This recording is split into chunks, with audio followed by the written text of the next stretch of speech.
Thank you for joining us. I'm already starting to lose my voice out there. It was nice to chat with so many people. I'm Christy Webner, one of the co-leads for Xbox Women in Gaming, along with Sulu. Our third co-lead is Tammy Levine in California, but she would be here if she could. Thank you for joining us. Welcome to Microsoft for anyone who's joining externally. We're so happy to be here with this amazing panel coming up. A few items. First of all, big thanks to Olga Shavriva, the Seattle Indies nonprofit in Tennessee. If you'd like to make a donation, check that out. Tonight is a rock star. She is a rock star. We'll have our panel followed by audience Q&A as time allows. And housekeeping item, we need to close up by 8 o'clock, so please exchange phone numbers and email addresses now so you can continue networking after the event. Lastly, enjoy the program, and Olga will share a few words about an upcoming conference. Hello everyone. Thank you so much for coming. A little bit more about Seattle Indies and what we've been working on.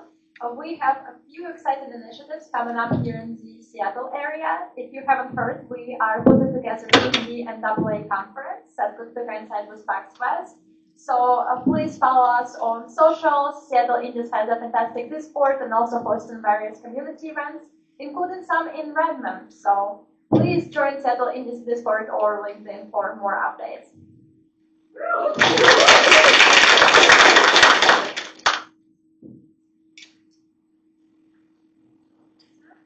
And let's start with our first question.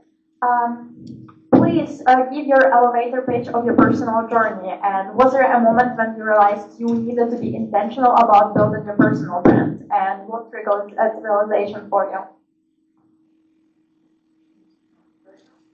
Awesome. Hi.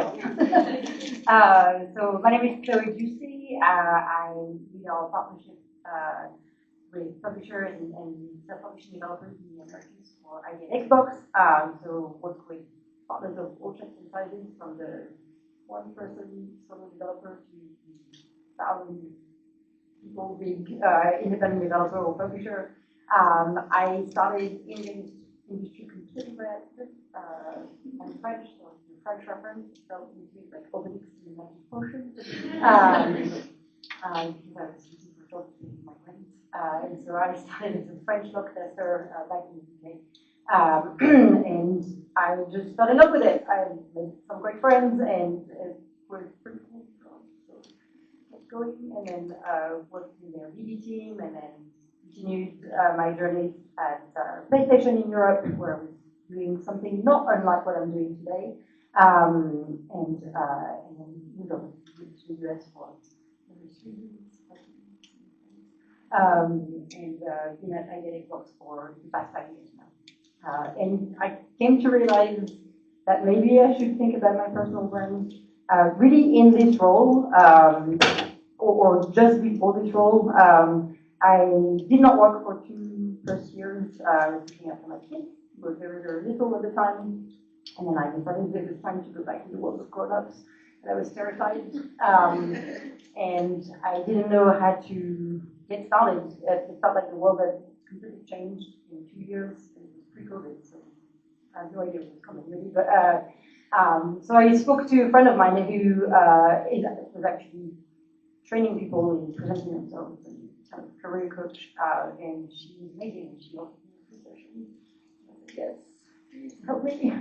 She told me I would probably cry during the session because it would get emotional, and it did. But she really taught me about what was important in things like what do you highlight in LinkedIn, what do you put in your resume, do you even talk about the fact you were off as a mom for 2 years? I really wanted to, but is it appropriate, and things like that. And so that started kind of taking over, and I did in my profile. I started actually being not embarrassed about networking, because I was embarrassed about networking and talking to people, asking for connection. I thought, really bother them. It turns out I didn't bother them. They were really happy to hear from me. So, so yeah. And then it went on, and as part of my role, it's more about building trust in what I do and who I am with my partners and with potential Xbox partners, that, I'm someone who's accessible, trustworthy, and genuinely loves what I do, and so that evolves around that.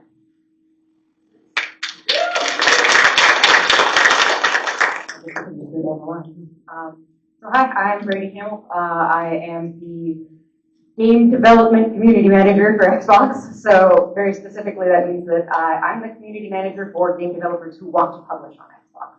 So if you're interested in doing that or you don't know where to start, I help run the programs that get you that information.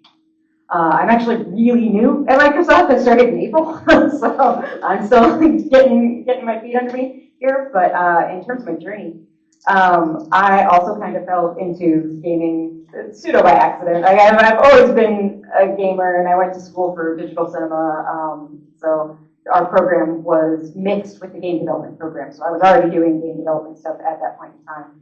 And when I moved out I was really interested in voiceover and narrative and things like that. So when I moved out to California, I tried to do the Hollywood thing, and that went terribly. So in my spare time, I was playing a lot of World of Warcraft. I raided a lot, and I was also a horrible troll on their forums. And that got me a job. So I ended up making friends with the community managers at Blizzard through this. And I say I was a horrible troll. I was honestly one of those people that was like, oh, you can't install your game? Here's what you need. Like, one of the people who was helping all the time. And so they took notice. And so when I went to BlizzCon, I met a bunch of them in person. When, they invited me on campus to meet everybody else. And that's just kind of where I made that connection. So I started in customer service, moved to their forum team for customer service, and then was laid off. So, and that's just part of the industry. It's going to happen at some point in time. It's kind of inevitable. But it got me the experience that I needed and made me realize that community management was what I wanted to do. So I went to another company and I did community management there. And then I applied again for Blizzard later and ended up back at Blizzard. So if you played Diablo 3 specifically, you probably know who I am because my face was in the launcher more than once. And that's kind of when I realized I needed a brand because, oh God, it was a bunch of people who know what I look like, who know what my name is, who want to learn more about me because I work on Diablo, and that's cool, and they want to know more about Diablo. So it was really the threading the needle between being a community professional but also being an influencer. Because you really do have to do a bit of both when you're in that particular role. And what I asked myself is like, well, what do I want to be? And I'm like, honestly, I want to be myself.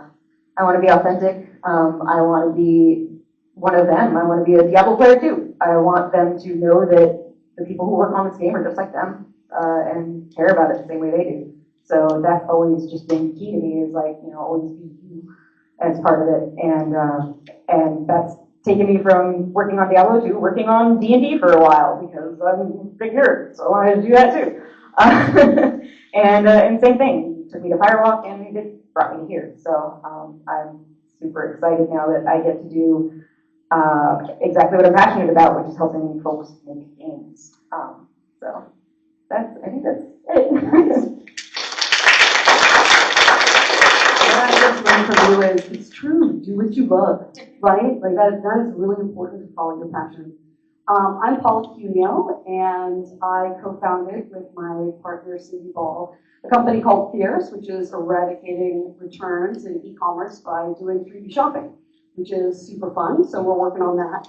Before we started the company, I did about 25 years in the gaming industry. Like a number of people on this panel, gaming was not the plan. Art history, fine arts, and fashion were.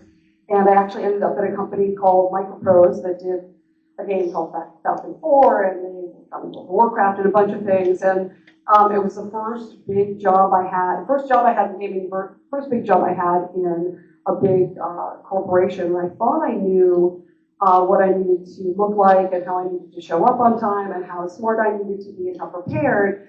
But the first day on the job is exactly when I learned that my personal brand mattered, because if you don't build your own personal brand, someone projects it on you. And at that time, I was one of very few women in the gaming industry, and someone came to me, actually a woman did, and said, listen, I know that there's not a lot of women in the industry. All the women that work in this company are administrative assistants. This is actually, real talk. And she said, if you want to be an administrative assistant, spend your time with administrative assistants. If you want to be a director at a gaming company, spend your time with directors and publishers and producers and creatives at a gaming company. And it was really kind of difficult to swallow. One, because those folks were my friends. Two, because I was the only woman on the first floor, for sure. But it was really important, understanding my personal brand, that you're part of the community you surround yourself with. And I always say this, that if you're the coolest person at the party, you're at the wrong party. Like, always surround yourself with people that make you smarter, people that have deeper networks, people that can get you connected, and expect and always do the same for those folks who are coming up. So it started on day one for me.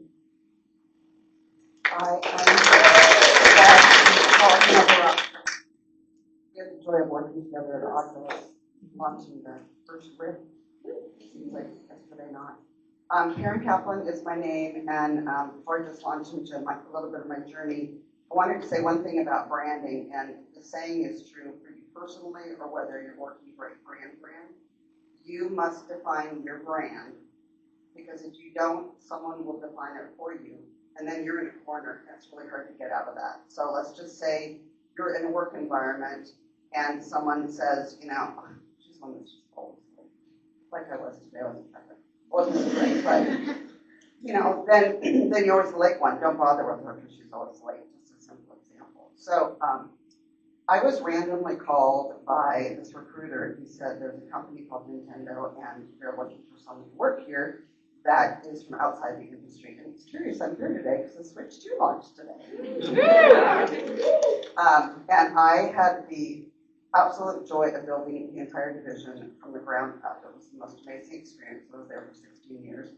And what I wanted to say about it is that they wanted someone who knew nothing about games, and you have to remember that all the tools we have today to get quick access to information wasn't quite as available. So I showed up, and I had come from like a political background, environment, just really serious, even though I love to joke. And I walked in, and I'm like, who the hell calls a green Princess Peach? And then I went down, and I'm like, why is this Donkey Kong? And then like the meeting room that's way in the corner was like the game that didn't sell us. Well, I can't remember what it was. It was like some, Sonic Rocket Man or something silly. Sure, they changed it. But anyway, so I got really, really immersed, and I so appreciated that they wanted someone who knew nothing to have a fresh start. And had the joy of building that all up and oversaw marketing communications. And and then I left with two of my female employees, and we started Team of Partners. So our global marketing, PR, social, creative, all things group. We started out as remote and wanted to prove that it would work. It's been a long time now. And when I was interviewed by media, and like, can you make a remote company work back when that was the trend? They said, we hire the people who are the best. I don't really care where they live. And you just need a team that's amazing together, and it's about how you vibe and work together. And the culture we have at our company, I think, is very, very good. What was I going to say? Some key pointers in the name. Oh, about your brand. So one of the things I knew I needed to do, so they took me to this job at Nintendo, and I'm like, I'm not going to have imposter syndrome because I actually know what to do. So if you show you know what you're doing, and you make progress, and there's evidence, people will start to respect you.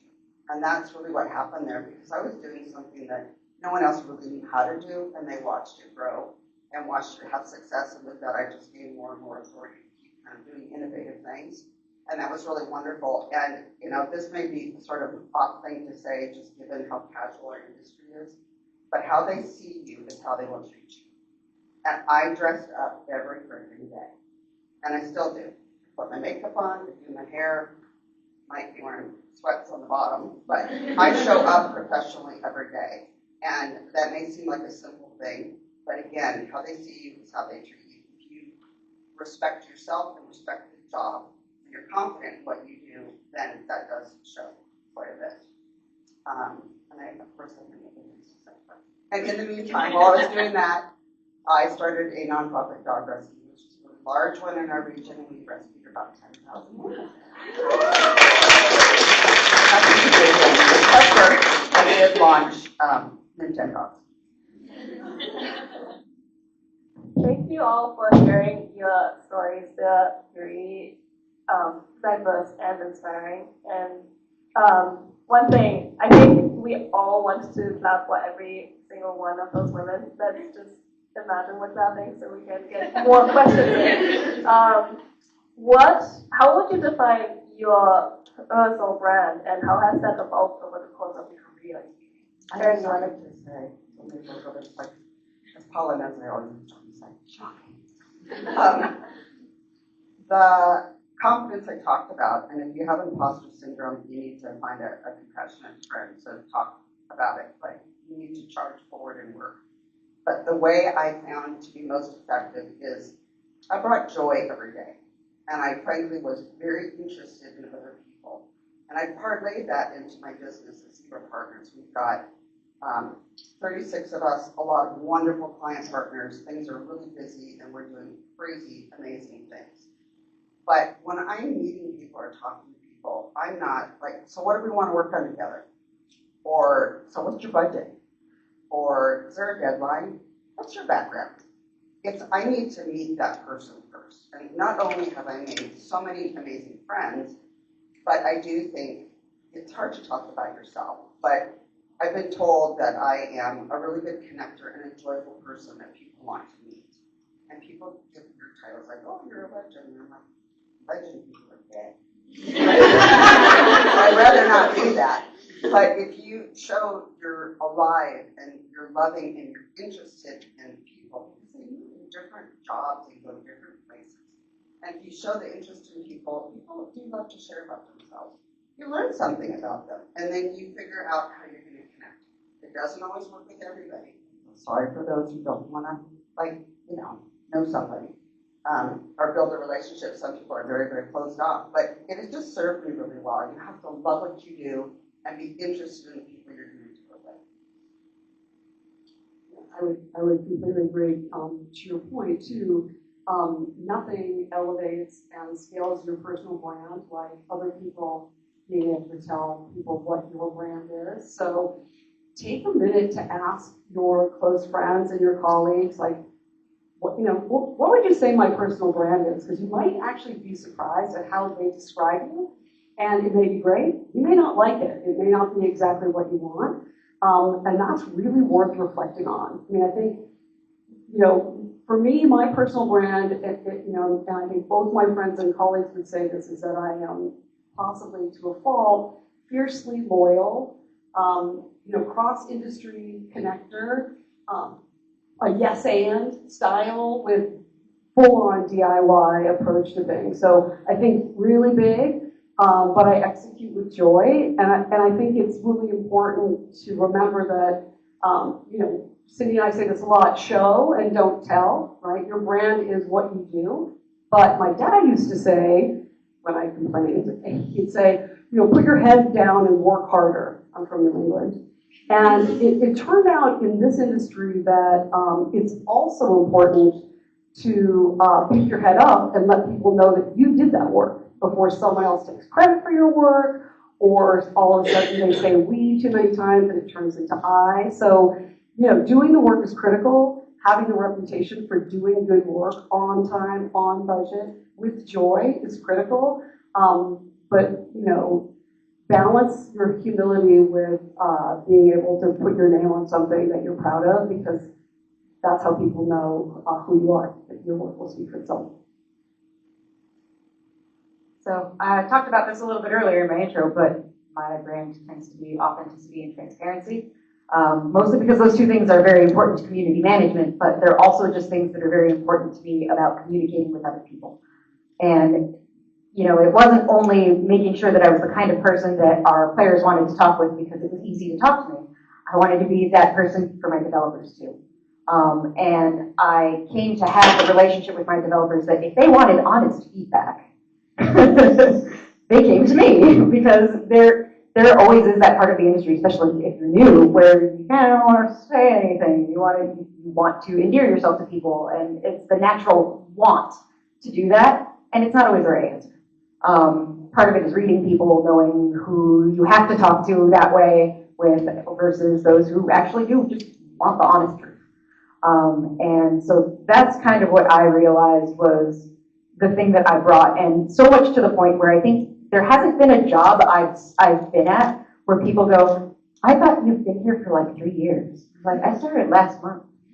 And it's just because I am part of the team immediately. I'm here to be part of you. So what can I do to fit in the best? What can I do to be here for you? And yeah, I just kind of stuck to that, and it's worked really well for me. So. I'm going to ask you to repeat the question. Yes. So the question is, how do you define your personal brand? And how has that evolved over the career of your Cunning Games? Because I was so fascinated by everything going on here. I took it off my throat. So I mean, again, authenticity. Like, it's completely pointless to try and not be who you are because it's going to make you feel miserable eventually, and people will see through it, and it's just not good for anybody. And don't be ashamed of who you are. Like, I mean, you're you. You got there for good reason, so there's absolutely nothing to hide or pretend there.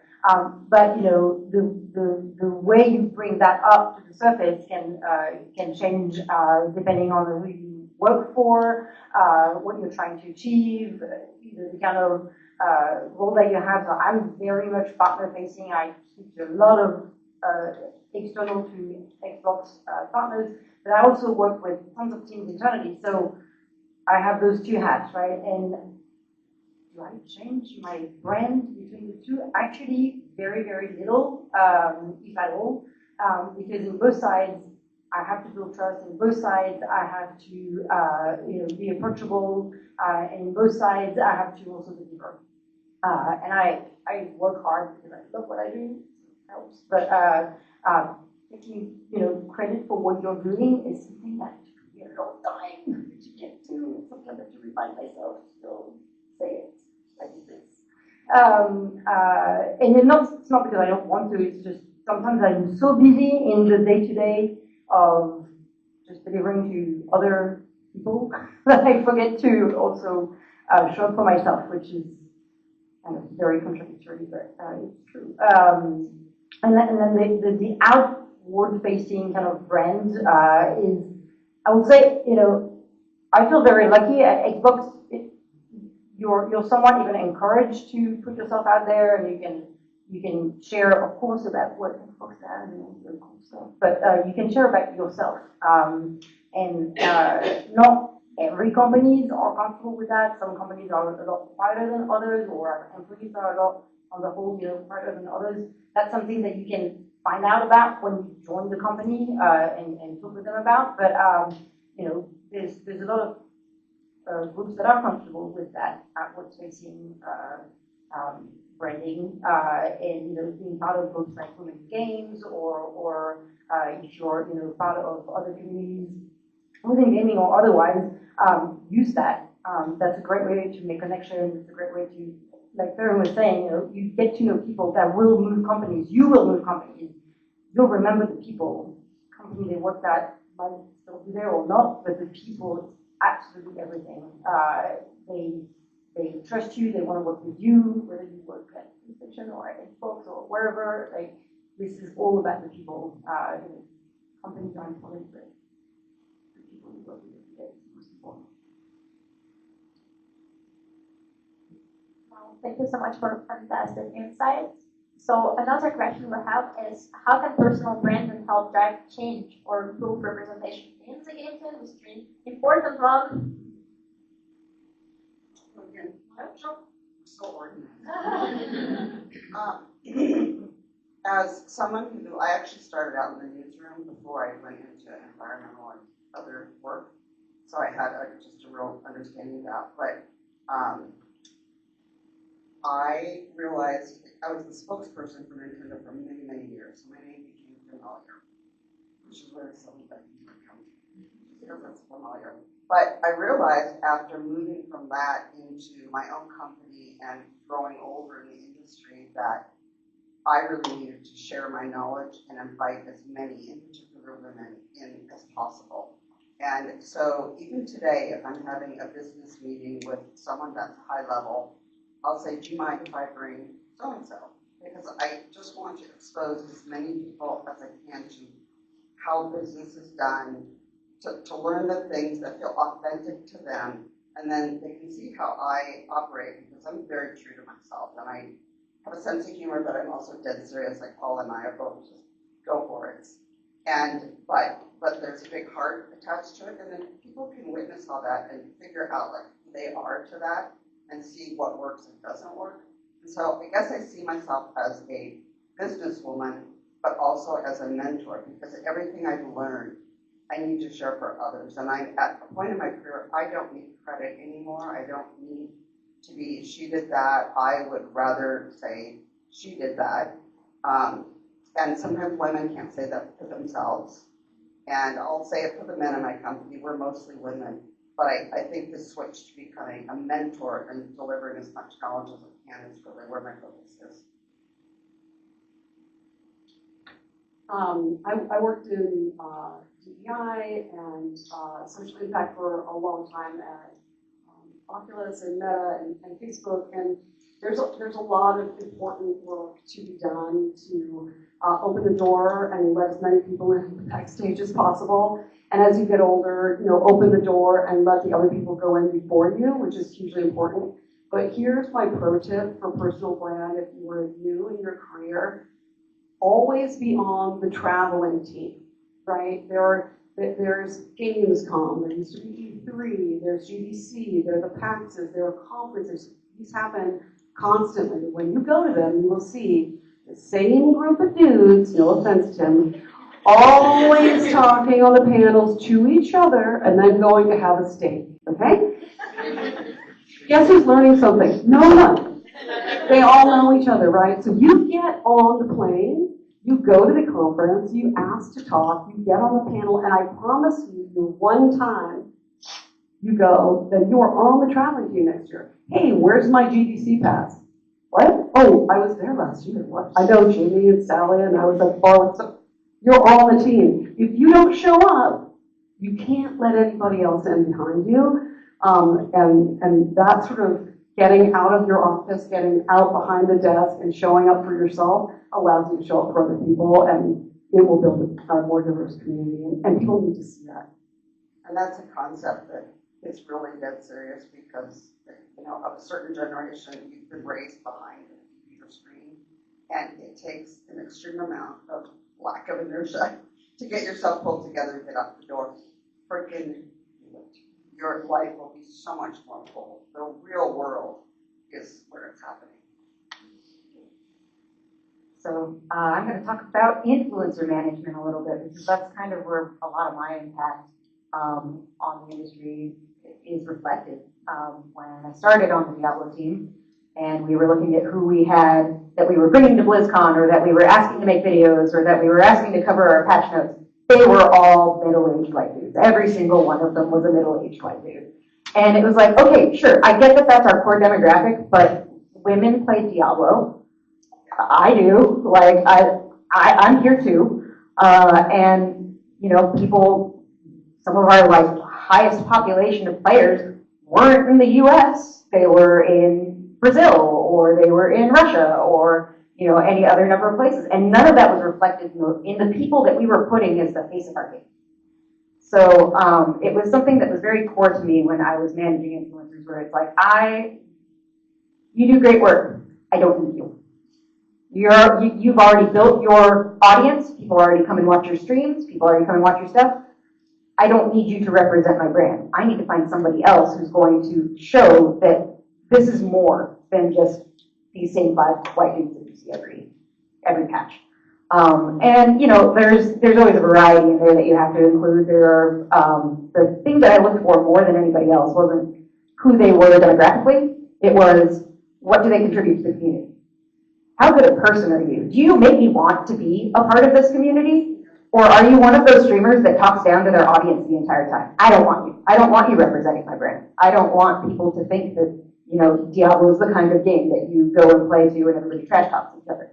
I want it to be the kind of game that you go and sit down with your buddies because you want to play into the wee hours of the morning, and because that's fun. That's the point of the game. So yeah, that was like my driving force behind influencer management on that title, and I carried it forward from that moment on.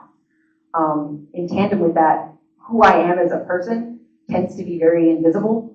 I don't think anybody here probably clocked me as Hispanic, but I am. My name's Brandy Marie Camel. I'm not going to fault you for not guessing that I'm half Mexican. So my mother's name is Maria Valdez, so it's totally other side of the country. And I just had to be very forward about the fact that I'm like, yeah, no, I'm just a very Caucasian-looking Mexican. I promise you. I understand where you're coming from, and it actually kept coming up on D&D a lot in particular because we would have. We were very good about making sure that we had folks from every part of the world or every part of every culture, every background coming and representing Dungeons and Dragons. And there was one panel, I think, where somebody was like, there was only one Hispanic person on that. And then immediately I saw everybody online respond, you do realize that the person who runs this is Hispanic, right? And that's a proud moment for me is when my community says, hey, this is me. Literally, they're right there. So that was a really good feeling to know that who I am as a person mattered for the cultivation of the community and was seen. So yeah, it just kind of goes back to the whole authenticity view. For me, it was, back in over 2 decades ago when I started in this industry, there was no idea of, hey, let's have a community for women in games. Nobody cared. I mean, they should have cared. Some people did care, but it wasn't a thing. But I also had this weird entry into the industry where I entered in a company that was, by its nature of doing games testing and localization and all that, very diverse, and had a lot of women. And I think we had at some point like 16 different nationalities. So not your typical gaming company background, especially 20 plus years ago. But then as I started kind of, moving through the ranks and going to slightly more corporate, bigger companies, it became apparent that, oh wow, yeah, there is this layer of people that is not like me. And when I started hearing of groups like Women Games, it was so refreshing to actually find peers, but also, people that I could go to. I remember the very first conference I attended was not, E3 was a little bit traumatizing for exhausting reasons, but it was also amazing. But I remember going to a European event at the time. It was called National Connect. It also happened here. And I arrived in this room and it's like a networking event at the end of the day, and I had like so whatever, lemonade, something, and I didn't know where to look or who to speak to, and I was absolutely terrified until I clocked someone on the other side of the room that was looking exactly like me, and I went over and I was like, hi. And then some other people came over, and then we started talking, and then it became a thing. And the next conference, you run into people that you had connected with, and the next one, and I go to the conference, I'm like, friends, it's a huge party, brilliant. But those first few ones are hard, and if you're not by nature extrovert, it's terrifying. And there's no shame in that. It's a first for a lot of people that are there, and if you can't find the person that's speaking a little bit like you, go and speak to someone at a booth, ask them questions like, hey, is it fun? Are you having a good day? And just find someone to speak to, and conversation will end up flowing naturally. And then, now, because we have all of those groups where you can learn and connect with a mentor, connect with those before you go to the GDC, before you go to Gamescom, because I guarantee you they will have an event there where you can meet and connect with people, and those are usually really awesome and safe space. Sadly, you have to talk about safe space. Yeah, those are great. And not to get political, but more than ever, I feel like it's really, really important to have those moments and have those groups and have those people to talk to, because you're important and you will bring something new to your company or to your studio or maybe your own studio. So just connecting and do that. Y'all are already doing great by being here. So. Yes, and I think that's a great segue into our last question, which is, do you consciously differentiate between your personal brand and that of the studio or the company that you work for? And if you do, how do you do it? We'll go the other way. Or, I don't, but I think that starts the day you're having an interview with the company that you're hoping to work for. They're interviewing you. You're learning about them as well. It's a two-way thing. If you have an interview, and even if there's a job offer at the end, but you didn't feel super jazzed about the interview, I know we're in a really, really tough job market, and deals have to be better and all of that, but maybe you have to accept the job for very practical reasons, but keep looking, because if you're somewhere where you don't feel like you can be yourself, it's not meaning that the company is awful, it's just, maybe it's just not the right fit for you. So always continue to be true to yourself, listen to what feels right for you, and if it's not, the company that you successfully landed the job with, and you're like, oh, finally I got the job offer, but you just didn't jam that during that interview, that's fine. Continue looking, bag in that work experience, make those connections at the company, and just keep progressing through that. I can absolutely tell you, I did jobs where people were really nice, but I just didn't love it. And that's okay, I still learn from it. So yeah, I just never undermine being yourself. Take it off. So I know I talk about Diablo a lot. And it's because, it's the most significant portion of my experience, but it's also a really good example of why it's important to still have a boundary and have those lines. So during my time at Blizzard, I was a streamer in my off hours as well, and I made it a point that that's the line. When I'm off hours, I'm not working on Diablo. I never streamed Diablo. I never streamed anything Blizzard related. It was, I'm here to be me in other capacities because I'm more than just my job. And that's important too, even if you love it to death, even if it's going to stick with you for the rest of your life, like I know Diablo is going to stick with me, you still have to have that boundary of protecting yourself, because it makes leaving so much harder. And sometimes you don't get that as a choice. So it can still be important to you. It can still matter to the end of your days, but just make sure that you understand what that boundary line is and that you protect it for yourself, because you don't want it coming back on you later as that's all I ever am. Your career is really long. It's going to be really long. And the company you work for now is not the company you're going to work for forever. I've worn a lot of different logo t-shirts and been pretty psyched to wear them. But all my friends have worked at all different places, and their value is in the work that they do and the portfolio that they keep and the company that they keep and their integrity. It's not the company on their t-shirt. And there are a lot of companies whose politics change over time, and you may not be super thrilled that you wore that t-shirt, and you can still be yourself. So I think that differentiating your own personal brand with any company you work for is really critical, because you never know where the next opportunity will come from, and it may come from your company's competitor or someone whose politics aren't the same, et cetera. So that's a critical component, I think, of your personal brand. I think I understand the question, but what I would say first and foremost is you have to take care of yourself. You have to take care of the capsule you were born into and that you were given. It's not one you're going to get. You have to take care of that. You have to take care of your heart, you have to take care of your head. So when you're pushed beyond that particular kind of boundary because of work, you need to reassess or set those boundaries, because in my early days in Nintendo, I mean, I think we had pizza every night at 11 p.m. for God knows how many years. and it was, I don't even remember if it was good or not. And it would be left there, and you come in the next morning, you're like, oh, God, it stinks. And those were really fun days, but as you mature and grow, you need to take care of yourself. And also, please keep your family and friends close, because in my early days, I missed a lot of family things because work was so important to me. And I missed time with friends. And not that it bit me in the rear or anything, but those people are going to be with you for the rest of your life.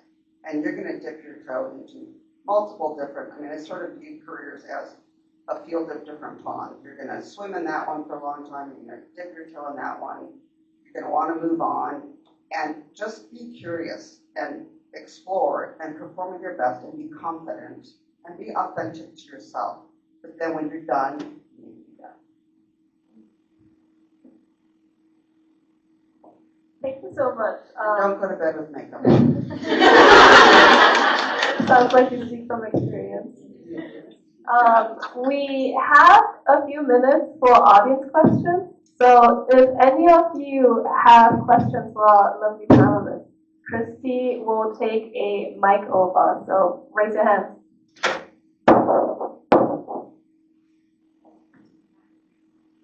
They can also walk up with their beads here. Welcome to you.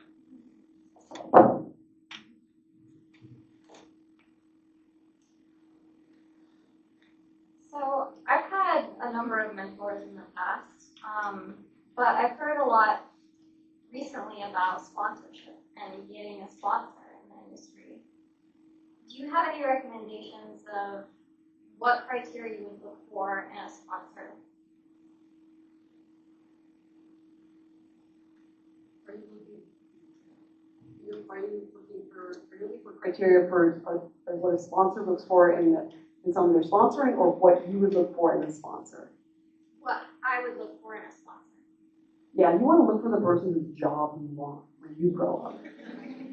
Yeah, and you can tell them that, right? Like, that you know, sponsorship is really about reaching well beyond your boss's boss, right? And making sure you have someone who's got really broad skills and can continue to network for you after you leave the job you're in now, et cetera. You can have them for a while. So, you know, they have to have the kind of integrity. You want to be them when you grow up. You want to really put them through the rigors. But I have found that getting a sponsor is not easy.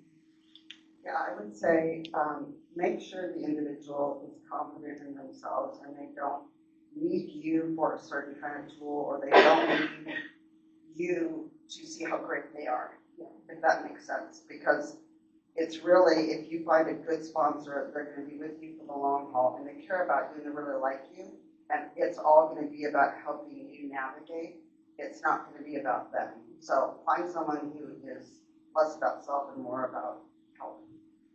So I had said earlier that I stumbled into community management. It's because I had a sponsor. It's because I made friends with that community management team. It's because I got to know them, and it's because I said, I want to do what you do. And so the best investment I ever made was going to BlizzCon for a weekend, tracking them down on the show floor, and just saying, I love what you do, please teach me. And you'll be surprised how much that works. It really does, because people love talking about the cool things that they've done. I think everybody shares that quality in some way, and they're going to be willing to talk to you about it. And you never know what that conversation will turn into. So at the very least, you know, if there's somebody in the industry who's doing something that you really admire, make it a point to talk to them, because they're going to share something with you, and even if it's not a connection, it'll probably be something that still sticks with you. Thank you. So just LinkedIn is amazing these days, or LinkedIn or any other online tools that you can use to reach out to people. I have a pet peeve on LinkedIn. If I receive a request from someone without a note and I've never spoken to them, I might not accept their request because I have no idea where they're reaching out to me, and if it's a salesperson, it's a mess. I worked in sales, so. But I just use the web interface, because I don't think on the mobile app it's possible to actually send a note. Dumb. But send a note, like just, doesn't have to be super long. You don't have that much space anyway when you send a connection, but just tell them why you're reaching out. It's like so worth it. Thank you.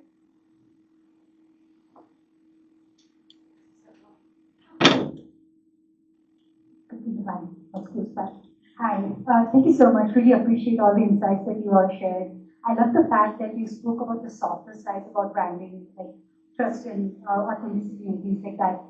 I'm kind of curious to know, is there any physical manifestation of the brand? Like, I'm kind of working on my own game portfolio and website right now. I'm kind of curious, how much of yourself do you put in there? Like, because I'm really at the question where I'm like, do I even want to attach my name to it? Because there's some past stuff that you hear about, like innovation or the trauma, and you're like, do you want to build like buffer between your own identity and your personal life? So just kind of curious about your thoughts on that. Loaded question, I know, sorry about that. It's interesting you asked this because yesterday there was a woman who wanted to look at their company, and so I went to her site, and she's a brand expert. First of all, I couldn't really tell what she did, but the whole first page was 3 different photos of her, and I thought, I'm out. That's just not very interesting to me, because that to me is sort of a sign of either extreme arrogance or extreme insecurity, and I want to know about the content of what that individual does. So I would definitely not exclude yourself. Put yourself in it, but don't make it this big. Yeah, so a lot of my personal branding actually lives out of my streamer identity at this point. The business cards that I keep in my wallet have my emoji on them, and it's because you'll see that like in all the branding I wear these braids all the time. I think I've been wearing them since 2014, and it's just kind of become part of my brand. So in terms of like literal physical manifestation, there is a recognizability. If I'm on the show floor at a PAX East, somebody sees this and goes, oh, I know her. I have to talk to her. And I mean, you don't always have to go that far, especially if being a spokesperson is not part of the package that you're trying to do.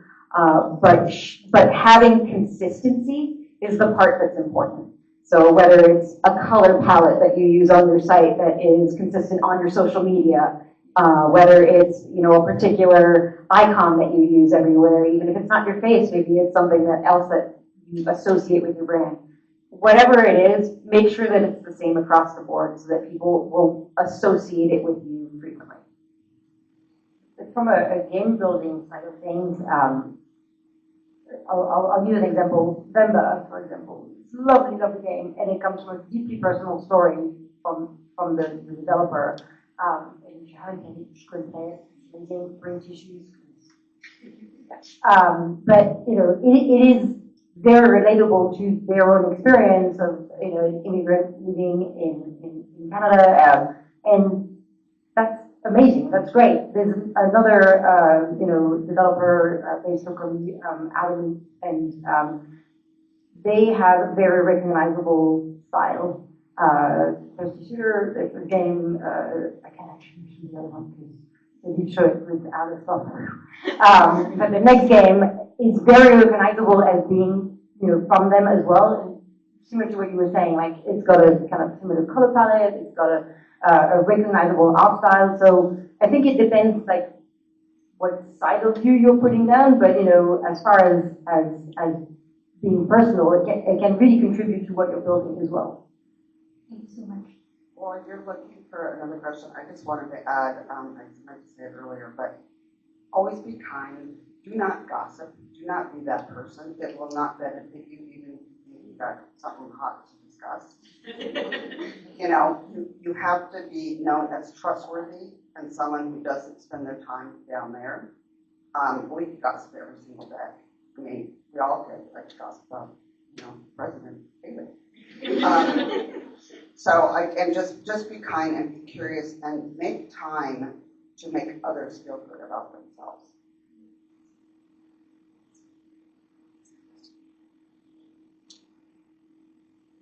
Hi, thank you so much for sharing your experiences. This is super fascinating. I've heard, it's really interesting to hear a lot about showing up authentically and a lot of, you're saying a lot of the soft skills. I'd love to know more substantively from day to day what you do to show up consistently. You know, like basketball players shoot free throws every day, writers write every day. What do you do every day that allows you to improve over time and continue showing up when it comes to your personal brand? Always be learning. That's the thing that I keep behind me. There's never a point where you have learned too much. For me, with working in social media and community, I spend a lot of time just reading the forums of the platforms that I use, or looking through their documentation, or Sprout Social is super amazing if you go down that route. Sprout is, because they offer this entire suite of just free blogs on here's the things that's changing in the industry, here's which platform decided to change their dimensions on their images for no reason and didn't tell anybody about it. Happens all the time. There's a really great page to bookmark. But just always be learning is what it comes down to. And whether that's resources online that are relevant to your experience, or whether it is peers that you can learn from. I love talking to my other fellow community managers and understanding how they do stuff differently, because what I do works very differently from what they do. I'm looking at one of my coworkers right now.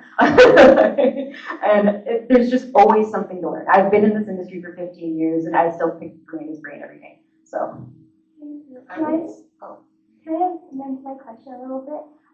I'm curious about your output, because I hear a lot about input and showing up, but what do you do to create work and put it out into the world, and how important is that to do consistently versus just some of those broader strokes? Do you mean like not being the cobbler's shoes because you're not advocating for yourself? Like you're busy doing the work for everybody else? Is it important to post to TikTok every day? Is it important to write every day? Like, how do you actually do that and continue producing and getting those reps? And what do those reps look like for you? I don't think you need to be everywhere on social. I think you should pick the platforms that you really pick and have presence there and just be thoughtful about what you're sharing and decide if that's a place you want to grow.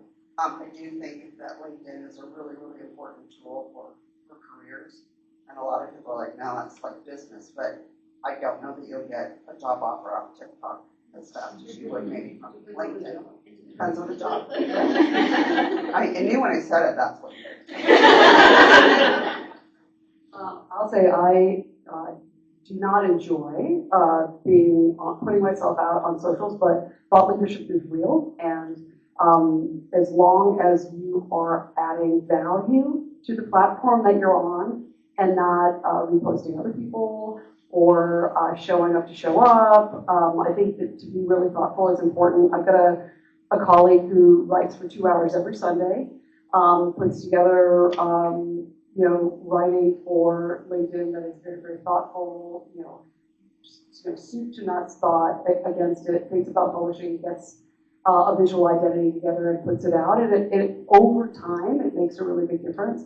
I would say those people that show up in the fluff, that's also part of their brand.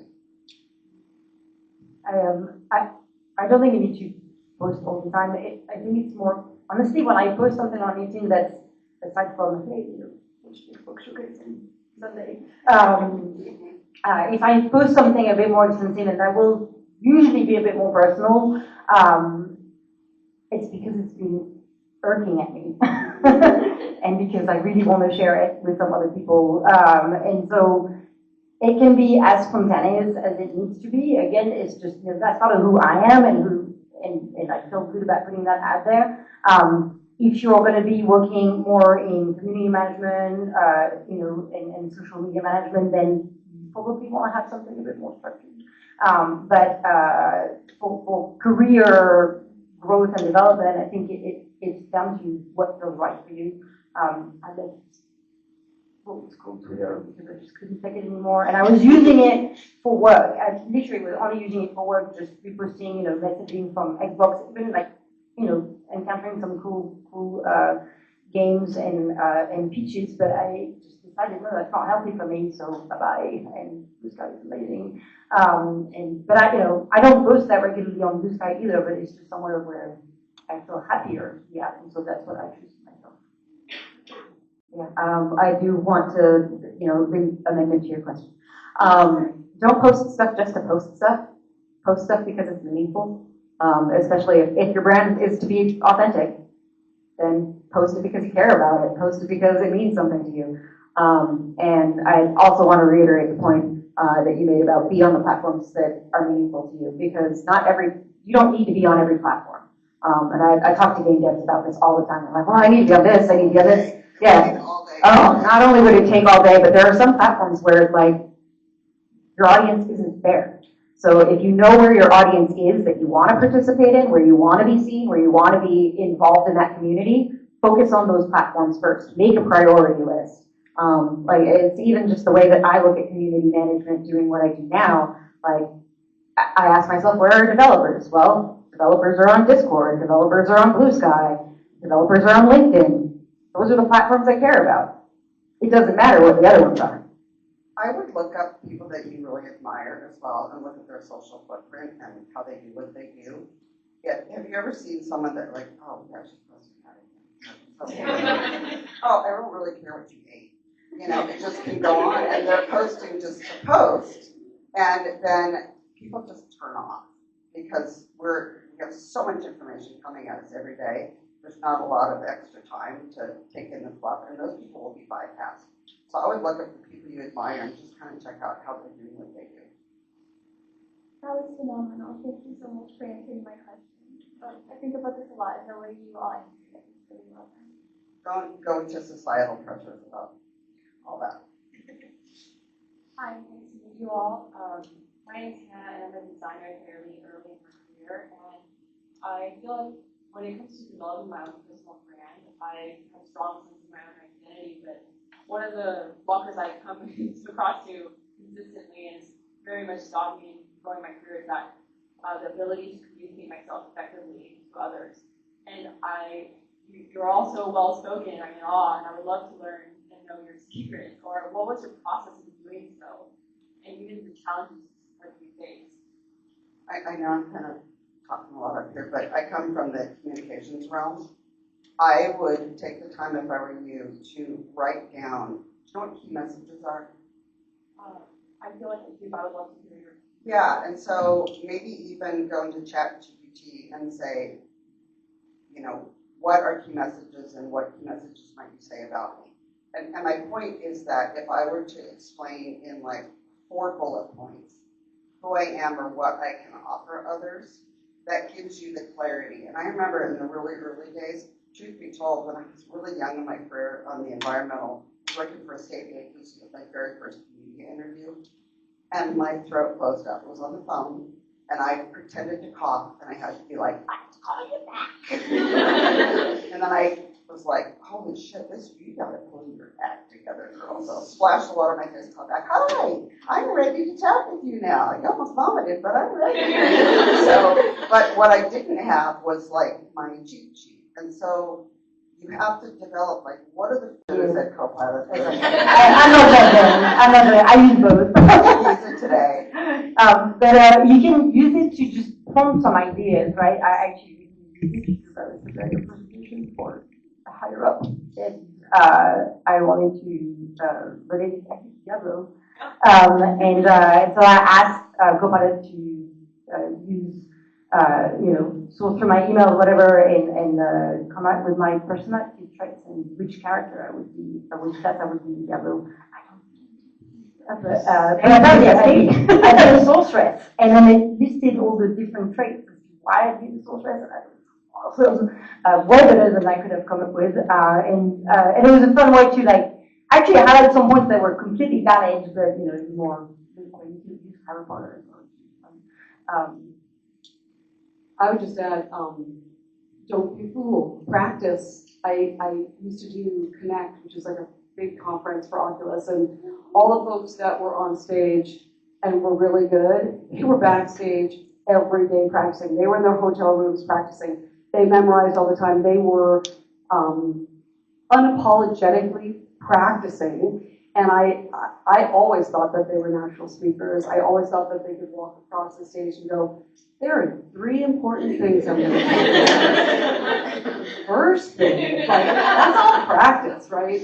And I think that parents, right, like, write it down, prioritize it, and practice it. And I think the last thing I would say, too, is be aspirational in that list. All the research says, women go like, this is exactly what I can do, as opposed to, again, sorry, guys that go like, I can totally do that, right? So be aspirational in what you do and who you are, because no one will do that for you. All they're going to do is go, really, as opposed to, hey, you probably seem like someone who could do more than that. So I think, blue sky it for a while and then practice until you believe it yourself. Very much. We're watching for you. We have time for 2 more questions, I think. So I see one hand and last question over here. Hi, very happy and raising up to raise my hand here. So, I am looking for a job, like many one here, I'm sure. So, now I always run into a problem when I talk to people in a networking setting. It's like, I love talking to people, actually. I love, networking with people in the industry, they're all women. I was like, oh, this is great. However, I love books. Oh, you like that show too? I want a job.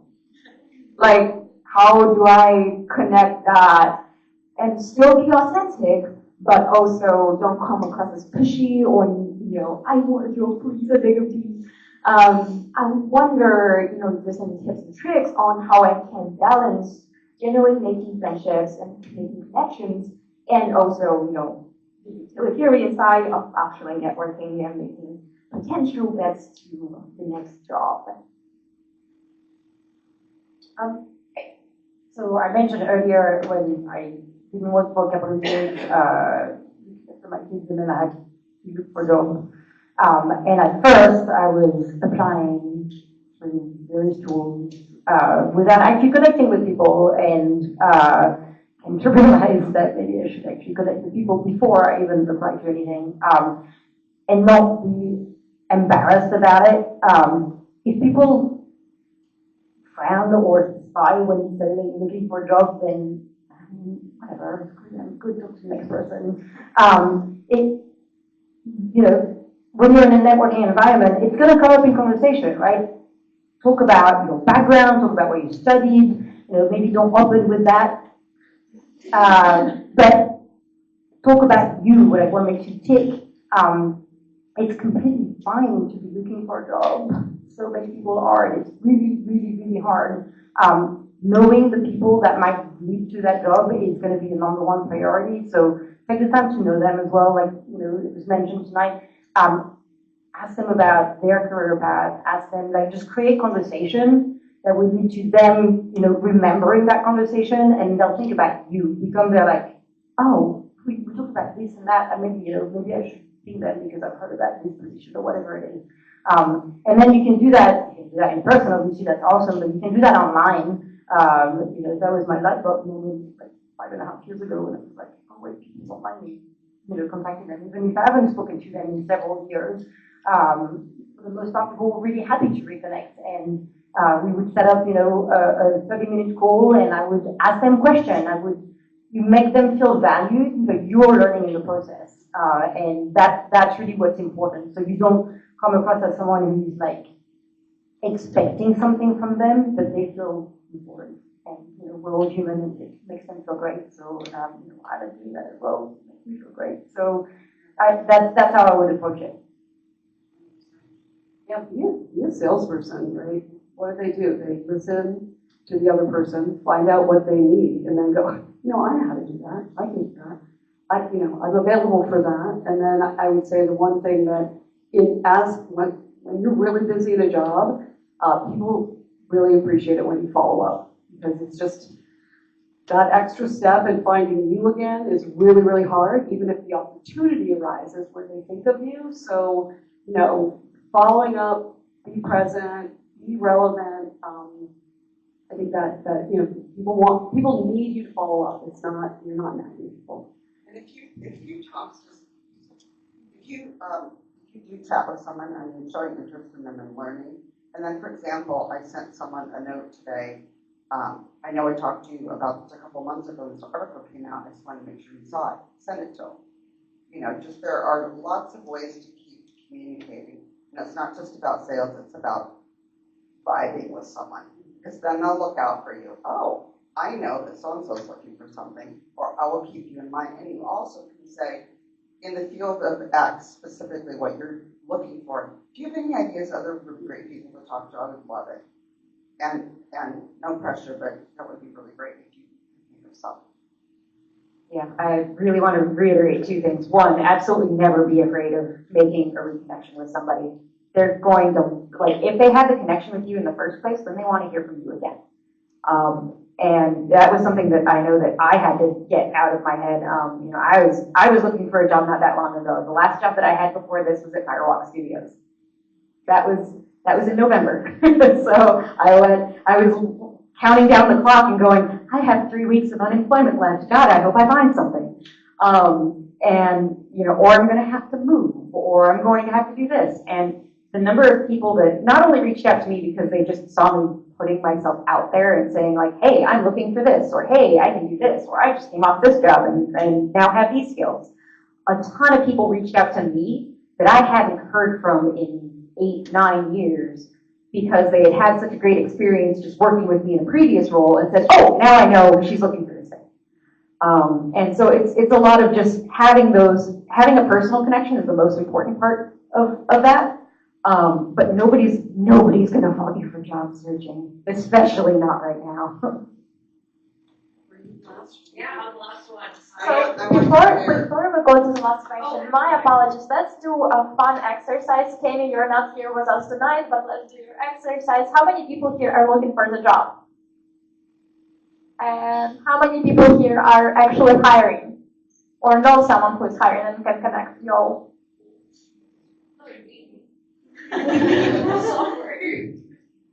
So please make sure to exchange phone numbers. We have a hard stop here at 8, so please make sure to stay connected. Okay, I'll be quick. I feel like I'm a bit of an anomaly. So about 2 years ago or 3 years ago at this point, I'm not on social media whatsoever.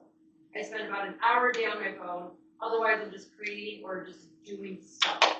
Thank you. And actually, just last night, I launched my own website. That's a companion tool for your Steam library. So if you're a PC gamer, definitely check it out. I'll tell you about it after. But that being said, I was one of the 400 plus people that got laid off at EA about a month ago.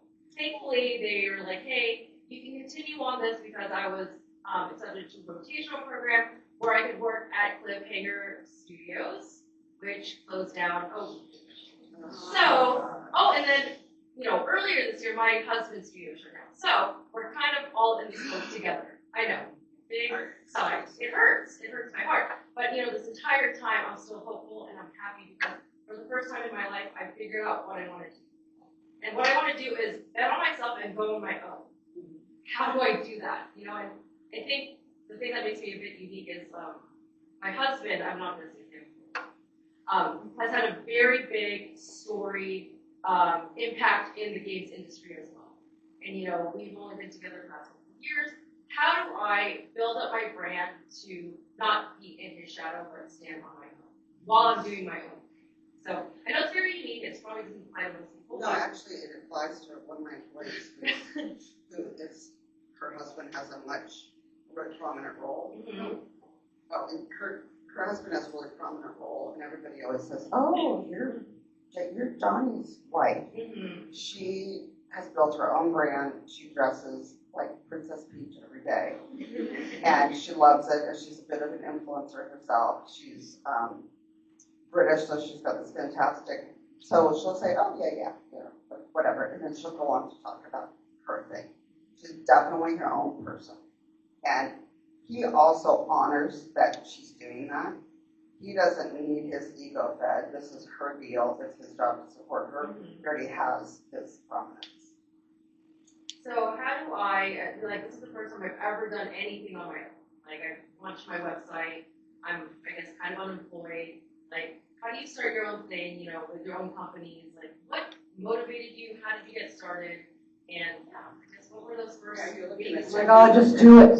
Yeah. Yeah, if you need to talk to someone about motivation, the girl with white blonde hair over there, it's Cindy. Yeah, I mean, what on earth do you have to lose? Right? Yeah, I mean, I will say that I was married to someone very prominent in the gaming industry, and we never had the same last name, and nobody ever knew, and nobody ever cared. So make your own way. You know what I mean? Like, don't let it be in your head that someone's going to compare you, or.